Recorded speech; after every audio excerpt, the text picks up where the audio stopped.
యాడికి పోతుండవమ్మా? స్కూల్ కి నాన్న. ఈ రోజు ఈ స్కూల్ కు పోవద్దని మీ అమ్మ చెప్పలేదా? చెప్పలేదు. ఎందుకు వెళ్ళకూడదు నాన్న? మల్లమ్మ, దీనికి 1000 సార్లు చెప్పిన గుర్తుండి సావదు. ఒసే మతిమరు మల్లమ్మ, ఎక్కడున్నావే? ఏందయ్యా పెన మీద పోసిన ఉప్పులాక గట్ల రంతు చేస్తుండవు? ఇట్లా రద్దు చేయకపోతే నీ మొగునున్న ఈ విషయం కూడా మర్చిపోతావు. గుర్తు చేసినావు కదా, ఇంట్లో పనులన్నీ గట్లనే ఉన్నాయి. ఒసే మల్లమ్మ, కొంచెం ఆగు. ఏందయ్యా నసబెట్టి సంపుతుండవు? ఏం కావాలి? ఈ రోజు దేవక్కి పూల్ పనులని చెప్పలేదా? నాకు పూల్ పనులేంటి నాన్న విచిత్రంగా?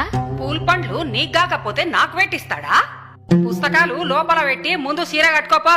నువ్వు కూడా అలా మాట్లాడతావేంటమ్మా? 2 నెలల్లో 10వ తరగతి పరీక్షలున్నాయి. అయినా నేను బాగా చదువుకొని కలెక్టర్ అవ్వాలి. నేను ఇప్పుడే పెళ్లి చేసుకోనమ్మా. కలెక్టర్ కావాలంటే చాలా పైసలు కావాలా బిడ్డ? గైనా నీవు కలెక్టర్ అయ్యి ఎవరిను ధరిస్తావే? ఒక ఇంటికిస్తే పోయేదానివి. నీకు పెట్టే